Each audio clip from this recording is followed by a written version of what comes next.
የኢትዮጵያ ፍሬት ፎርዋርደርስ ኤንድ ሺፒንግ ኤጀንትስ አሶሲዬሽን የኢትዮጵያን የሎጂስቲክስ ዘርፍ ዘመናዊና ተወዳዳሪ ለማድረግ የሚያስችለውን ስራ በጋራ ለመስራት ከብሪታንያ ዓለም አቀፍ የጭነት አስተላላፊዎች ማህበር ጋር ተስማምቷል። ስምምነቱ የኢትዮጵያን ሎጂስቲክስ ዘርፍ የዓለም አቀፍ ትብብር ለማጠናከር አጋዥ እንደሚሆንም ነው የተገለጸው።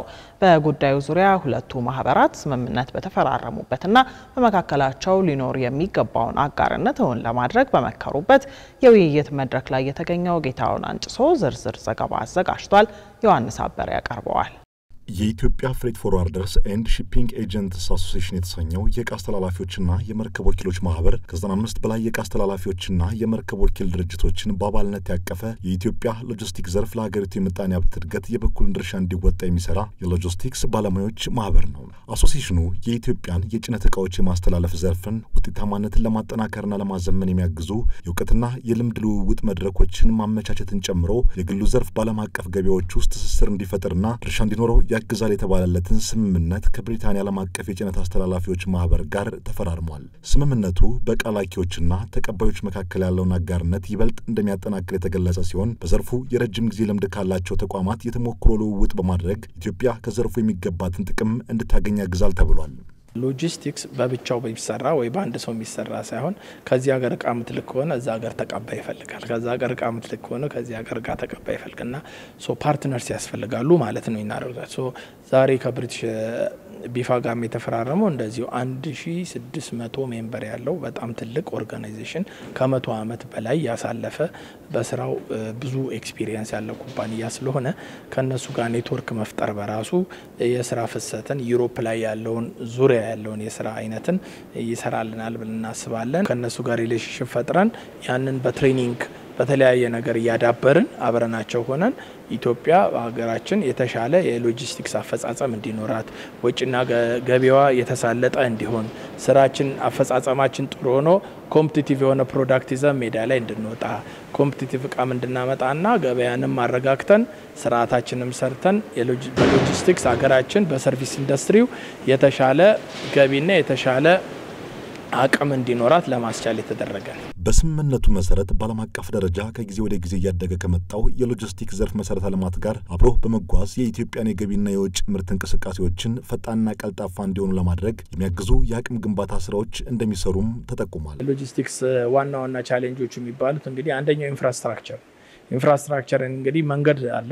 ዋናው መንገድ እንግዲህ እኛ ጋር አሁን ብታየው ጅቡቲ መግቢያው ላይ በጣም ከፍተኛ የሆነ የመንገድ ችግር አለ። በዛ ምክንያት እቃዎች በጣም ዲሌ ያደርጋሉ፣ መኪኖች ይሰበራሉ፣ ከዛ የተለያየ ነገሮች አሉና እነዚህ ነገሮች የኢንፍራስትራክቸር ዴቨሎፕመንት አለ። ኢንፍራስትራክቸር ሲባል መንገዱ ብቻ አይደለም፣ ቴሌኮም አለ፣ በአሁኑ ሰዓት ኮሚኒኬሽን አለ። እነዚህ ነገሮች በሙሉ እየተሳለጡ ሲሄዱ ነገሮችን ወደ ተቻለ ነገር ያዞሩልናል። ኢኮሜርስ በአሁኑ ሰዓት በከፍተኛ ሁኔታ ወደ ሀገራችን እየገባና እየተሰራ ያለ ስራ አለ። ኢንቴግሬሽን ሲስተም ኢንቴግሬሽን ትሬድ ፋሲሊቴሽን እነዚህ ነገሮች በጠቅላላ የምንላቸው ሴፍቲ ኤንድ ሴኩሪቲ ሁሉ ለሀገራችን ከፍተኛ የሆነ ለውጥ የሚፈልጉ ሀገራችን በተማረ ሰው ኃይል በተለያየ ቴክኖሎጂና በተለያየ ስራ ከሰራ ነው የተሻለ ሎጂስቲክስ ማሳለጥ እንችላለንና ኢምፖርታችንም ኤክስፖርታችንም በተሻለ መጠን የተሻለ ይሆናል ብለን እናስባለን። ለዚህ እንዲህ አይነት ኤምኦዩዎች መፈራረማችንና እንደዚህ አይነት ነገሮች ማግኘታችን ወደፊት ሀገራችን ከምትጠብቀው የሎጂስቲክስ ሴክተሩ ከምትጠብቀው የተሻለ አፈጻጸም ሊያግዘን የሚችልና ሊረዳን የሚችል ነው። የኢትዮጵያ ሎጂስቲክስ ዘርፍ በቂና ዘመናዊ የሆነ የመሰረተ ልማት አውታሮችና የቴክኖሎጂ ተደራሽነት ችግሮች በስፋት የሚስተዋሉበት መሆኑን ያስታወቀው የኢትዮጵያ ማሪታይም ባለስልጣን በበኩሉ በማህበራቱ መካከል የተደረገው ስምምነት ለሎጂስቲክስ ዘርፍ የቴክኖሎጂ፣ የፋይናንስ ብሎም የአቅም ግንባታ ስልጠናዎችን በመስጠት ተወዳዳሪ እንዲሆን ያስችላል ብሏል። የእንደዚህ አይነት ማህበራት ብቃት፣ እውቀት፣ ሀገራዊ ሁኔታ ማወቅ፣ ዓለም አቀፋዊ ሁኔታ ማወቅ፣ የትራንስፖርት ደንቦችንና ህጎችን የማወቅ ብቃት ይጠይቃል። ስለዚህ እንደዚህ አይነት ስምምነቶች ይሄን ብቃት ለማምጣት የሚጠቅም ስምምነት ነው።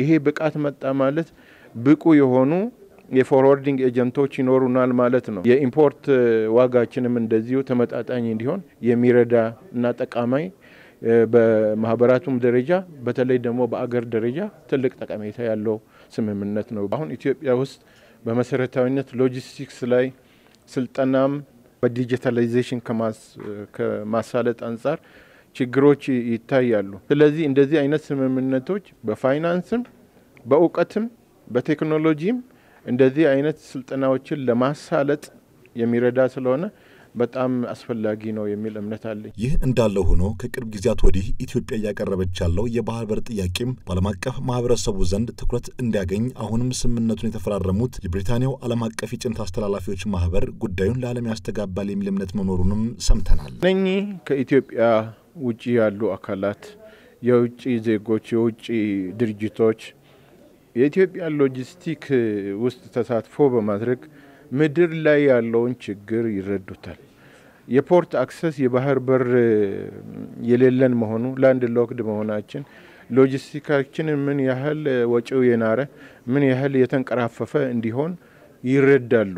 ስለዚህ ይሄንን ለዓለም ከማስተጋባት አንፃር ለአገሮቻቸው ከማስተጋባት አንፃር የተሻለ ከኛም የተሻለ ተሰሚነት ይኖራቸዋል ብዬ አስባለሁ።